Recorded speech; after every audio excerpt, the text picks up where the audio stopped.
रामबाग में स्थित गंगा रेसिडेंसी पर बैंक के बकाये को लेकर बैंक के द्वारा किया गया कब्जा। शुक्रवार को रामबाग में स्थित गंगा रेसिडेंसी पर सेंट्रल बैंक के कर्मियों के द्वारा कब्जा जमा लिया गया।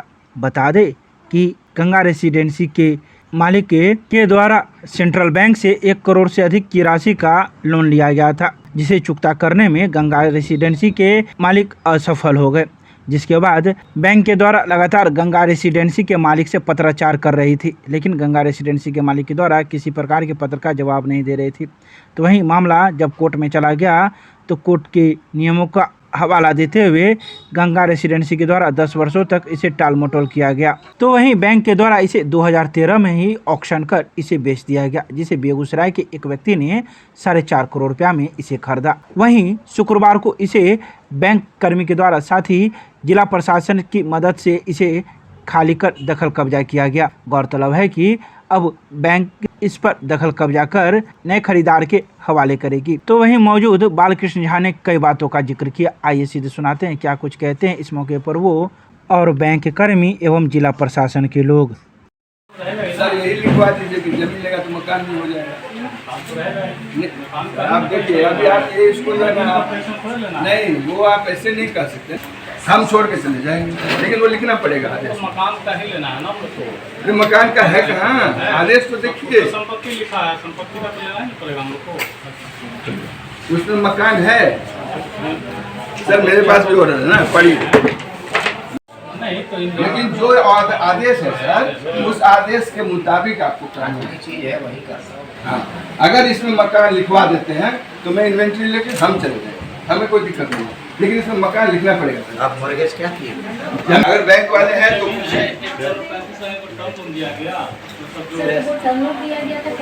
पूरा पड़े हैं। 20 रूम का मात्र कंस्ट्रक्शन, बाकी मेरा स्ट्रक्चर था, चालू था। ऐसा नहीं छोड़िए, हम इसलिए लिए वो तो बैंक कोर्ट में चला।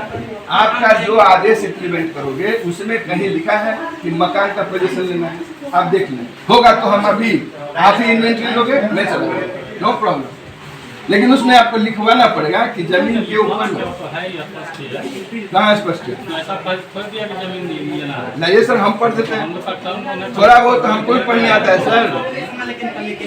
अगर जमीन भूमि हमारे यहाँ मॉर्गेज है, हाँ। इसका बिल्डिंग भी हमारा ही होता है सर। ऐसा है? हाँ, एकदम है सर। अच्छा एक मिनट देखिए, हर चीज को देखिए, हम झगड़ा नहीं करना। नहीं ठीक है, वो आपको जो चाहिए सब मिलेगा। हाँ। हम अब लड़के के बाद भेजी गई तथा प्रत्याभूत संपत्ति का सांकेतिक दखल कब्जा संबंधित बैंक द्वारा 15/3/2012 को पूर्व में ही लिया जा चुका है।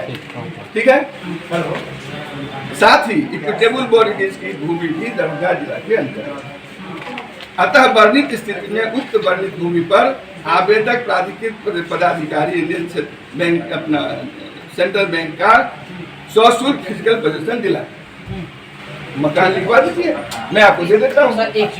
आप भी तो ये नहीं कोर्ट को बता रहे हैं कि उसमें मकान बना हुआ है, आप भी तो कोर्ट को नहीं बता रहे। कौन बोला आपको नहीं बता रहे? हम लोग कार्य कार्रवाई आपने जो आप सबसे पढ़ा है उसमें तो है नहीं आज हम लोग के पास नहीं है ना, तो ये आपको मकान नहीं मिलेगा, जमीन नहीं मिलेगा ना। तो हम पहले क्वेश्चन लेंगे, आप कोर्ट को आप बोलिएगा, कोर्ट बोलेगा दे दीजिए मकान, दे देंगे हम लोग। गलत हो रहा है। नहीं आप सुनो, कैमरा ऑन करो। आपको रिक्वेस्ट बैंक की तरफ से दिया जा रहा है, आप बैंक को सील करने दिया जाए और हम लोग जो भी सील करेंगे उसका इन्वेंटरी कॉपी आपको हम प्रोवाइड कराएंगे। ठीक है, आप लेके जाए। सील कैसे करोगे तो बताओ। ठीक है, वो जो मकान आप कैसे करेंगे, हम लोग कैसे जबरदस्ती करोगे? जबरदस्ती नहीं है, बहुत हम लोग भाई कानूनी कर रहे हैं। आप ये कानूनी आप कोर्ट को बताएंगे कैसे किया है। ठीक है, चलिए हम लोग अगला कार्रवाई करते हैं। जो ये है कि उनके आदेश में मकान का कहीं जिक्र नहीं। अच्छा, जबरदस्ती मकान ही सील करेंगे। आप क्या करेंगे? तो ये ट्रेस पास कर रहे हैं, ये तो कानून ले नहीं रहे ना, ये तो ट्रेस पासिंग है। जो कर रहे हैं आप तो फिर ट्रेस पासिंग कर रहे हैं, मैं इसके लिए ट्रेस पासर का केस करूंगा। किस बैंक से आए हुए हैं ये लोग? क्या मालूम, सेंट्रल बैंक से बोलते हैं। ये माना जाए कि हमको इन्होंने जबरदस्ती छोड़ दिया कि जाइए हम लेंगे, इनके पास जो चीज का आदेश नहीं है वो भी इनको लेना है। आपके एब्सेंट में ये लोग सारा काम करेंगे? इतना बड़ा संपत्ति, अच्छा इतना बड़ा संपत्ति को छोड़ के आप जा रहे हैं? जाएंगे नहीं, ये तो जबरदस्ती हो रहा है, ये प्रशासनिक तौर पर जबरदस्ती हो रहा है। सबको पता है कि इसमें सिर्फ जमीन का पोजीशन है, मकान नहीं है, तो मकान का सील करेंगे, कैसे कर सकते हैं? अभी आप क्या करेंगे? कौन सा कोर्ट जाना है हमको? उसी आदेश का पालन करने आए हैं। अब आप क्या करेंगे?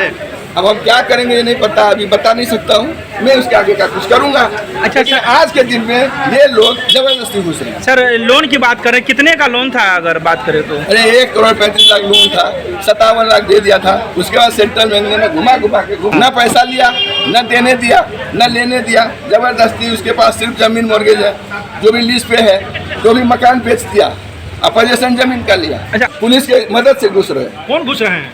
कौन घुस रहा है? परचेजर घुस रहा है कि बैंक घुस रहा है कि कौन घुस रहा है? जो परचेजर सिर्फ जमीन का उसके पोजीशन रहेगा, वो कैसे मकान के साथ लेगा? आप अगर आपका संपत्ति तो आप क्यों नहीं अपना अधिकार जमा रहे हैं? नहीं जमाना है मुझे लगता। मैं इनके साथ मरने के लिए आया हूँ, जैसे करना चाहे करने दीजिए। अब क्या इसको क्या माना जाए? इसको माना जाए कि इन्होंने मैं ठोठिया करके उस चीज को लेने की कोशिश किया है जो इनके पास मोर्गेज भी नहीं है और पोजीशन में भी नहीं, ना उसके आदेश में है। तो आगे आप कोर्ट जाएंगे?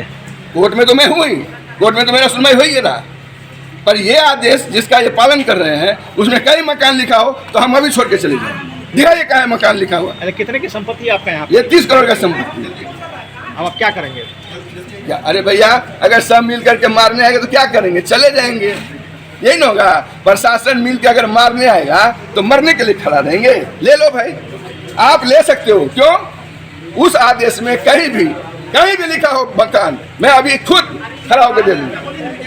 अरे आदेश में है ही नहीं, आप जबरदस्ती कर रहे हो। क्यों रहूंगा मैं यहाँ पे? ले लो, घुस जाओ। तो आप रिसीविंग नहीं लेंगे? नहीं लेंगे हम। चलिए। ये माधवी होटल्स प्राइवेट लिमिटेड की गंगा रेजिडेंसी जो है, उसको बैंक को दखल कब्जा दिलाया जाना है उनके खरीदार को। उसी में जिला पदाधिकारी द्वारा, जो जिला दंडाधिकारी हैं, उन्हीं के न्यायालय से सरफेसी एक्ट में आदेश हुआ है। उस आदेश के तहत मुझे इसमें दंडाधिकारी बनाया गया है। दंडाधिकारी के हैसियत से मैं यहाँ उपस्थित होकर दखल कब्जा दिलाने में कार्रवाई कर रहा हूँ। विधि व्यवस्था देखते। सर कौन सा होटल है, क्या है? ये गंगा रेजिडेंसी दरभंगा रामबाग। हम 2013 में परचेज किए थे, बैंक के द्वारा ऑप्शन किया गया था, सेंट्रल बैंक ऑफ इंडिया के द्वारा। उसमें हम परचेजर थे, हमको मिला, सेल लेटर भी मिल गया था। लेकिन चूँकि मामला न्यायालय में, उच्च न्यायालय में था, तो न्यायालय से इनको कोई रिलीफ मिला नहीं। तो कलेक्टर माननीय जिलाधिकारी महोदय आदेश किए कि हम बैंक को हैंड ओवर करके बैंक हमको हैंड ओवर करेगा। तो क्या है नहीं, तो सेल लेटर में हमारा लिखा हुआ, सेल लेटर देख लीजिए, सेल लेटर में देखिए लिखा हुआ बिल्डिंग के साथ पूरा स्ट्रक्चर भी देखिए पढ़िए। ठीक है, जमीन जो लेगा बैंक पर बेचेगा, बिल्डिंग भी नहीं बेचेगा। उसका इनके साथ में, बैंक के साथ में एग्रीमेंट था, वही ऑक्शन में हम लिए थे। कितने दिन से सर ये मामला? 10 साल, 2013 से। कितना में खरीदे? 4,58,21,000। क्या मकान भी इनका गिरवी रखा हुआ है। मकान भी हम तो बैंक से लिए थे, ऑक्शन नोटिस जो निकला था उसमें पूरा होटल का निकला था, सब बैंक के पास था। अच्छा, आपने कब परचेज किया था इसको? 2013, 11 सितंबर 2013। कितना? पूरा परेशानी, 10 साल से हमारा पैसा बोलो बताइए। आज का जो हाईकोर्ट का आदेश था तो कलेक्टर साहब आदेश किए थे पोजीशन के लिए। आज क्या हो रहा था? पोजीशन बैंक ले रहा है, सीओ साहब मजिस्ट्रेट नियुक्त हुए हैं, पोजीशन लेके बैंक को देंगे, बैंक हमको देगा। जो पुराने मालिक है, कोई विरोध कर रहा है? विरोध क्या करेंगे? कल भी हाईकोर्ट में तारीख था, उनको कोई इंट्री रिलीफ नहीं मिला उनको। ठीक। क्या नाम हुआ सर आपका? रामानुज कुमार सिंह, कहाँ के रहने वाले हैं? बेगूसराय।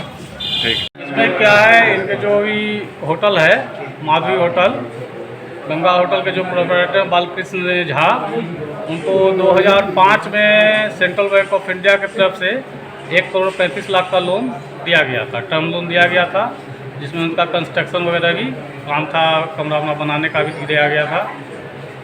2005 में लोन देने के बाद इनका कुछ दिन तो अकाउंट अच्छा चला, उसके बाद 2009 में इन्होंने अकाउंट ख़राब कर दिया। मतलब जो भी रीपेमेंट वगैरह होता है, रीपेमेंट वगैरह इन्होंने देना बंद कर दिया, जबकि इनका होटल अच्छा कंडीशन में चल रहा था।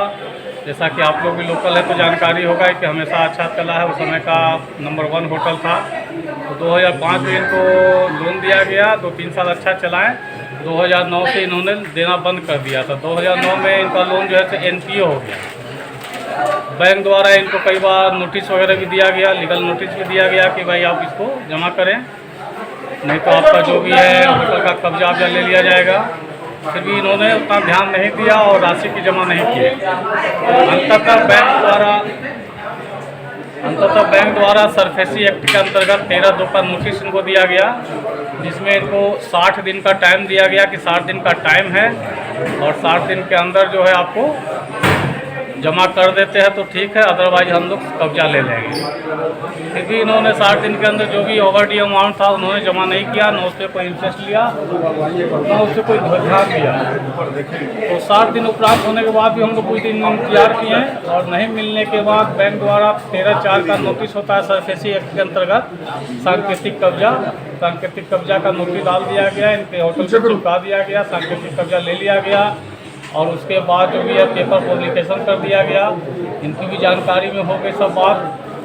उसके बाद हम लोग इसका नीलामी का प्रक्रिया करने लगे, ऑक्शन करने लगे। ऑक्शन में एक आध लोग खरीदार कभी नहीं मिले, इसमें 2-3 साल और लग गया। 2013 में अंततः ऑक्शन किया गया, इसमें रामानुज कुमार सिंह ने ऑक्शन में अपना इसको परचेज किया और परचेज करने के बाद इनको हम लोग बोले कि भाई आप होटल खाली कर दीजिए, उनको सपोर्ट कर दें। तो ये परेशान करते रहे और जबरन मतलब होटल पे कब्जा रखे अपना कि हम खाली नहीं करेंगे, ये है वो है। कभी हाई कोर्ट जाना, कभी इधर जाना उधर जाना, फिर अंततः डीएम साहब के ऊपर से भी आदेश आया कि भाई कब्जा का आप आदेश दें और जिलाधिकारी महोदय द्वारा आदेश दिया गया, जिसमें मजिस्ट्रेट नियुक्त किया गया। मजिस्ट्रेट अपना CO सदर नियुक्त हुए और उनके मतलब नेतृत्व में फिर फोर्स लेकर के आज दिनांक हम लोग कब्जा लेकर के इसको खाली करा करके जो भी खरीदार है उनको सपोर्ट कर दें। इतना उस समय इसका वैल्यूएशन 4.5 करोड़ दिया गया था, जो भी वैल्यूअर था वैल्यूएशन उस समय 2013 में 4.5 करोड़ दिया गया था और 4.5 करोड़ से ऊपर जो रहा हमारा ऑप्शन जो रहा उसमें हम लोग बेच दिए। आप ये बताएं सर, जो हमारा लोन अकाउंट जितना पैसा था लोन अकाउंट हम लोग बंद कर लिए सेंट्रल बैंक ऑफ इंडिया और रेस्ट अमाउंट बालकृष्ण झा का जो भी था करेंट अकाउंट उसमें जमा कर दिया गया। 4,58,21,000 में ये सेल हुआ, उसमें से 3 करोड़ कुछ का था अमाउंट, उसको लोन को क्लियर कर दिया गया, लोन सब बंद हो गया बैंक का और 1 करोड़ समथिंग उनका करेंट अकाउंट में जमा कर दिया गया। उनको पहले नोटिस दिया गया है, एक बार और डेट दिया गया था, किसी कारणवश चेंज हो गया, उस समय भी इन्होंने कुछ नहीं किया। इस बार भी जो भी मजिस्ट्रेट नियुक्त थे उनके द्वारा इनको लेटर दिया गया था कि इस डेट को हम लोग कब्जा ले रहे हैं, तो भी इन्होंने कोई हम लोग को न बैंक को लेटर दिया, न मजिस्ट्रेट को दिया, न कहीं डीएम को दिया। अभी आने के उपरांत भी बोल रहे हैं कि हमारा ये ज़मीन है, मकान है, कुछ ऐसा किए। हम लोग इनको बोले कि जो भी इन्वेंट्री आपका जो भी है, जो सामान सब है ले जाइए, लेकिन वो सामान भी ले जाना नहीं चाहें, उठ करके चले गए कि हम नहीं रहेंगे, हम जा रहे हैं, आप लोग अपना कब्जा लीजिए। क्या नाम हुआ सर आपका? Ajay Kumar Sinha, authorise officer, central bank of India.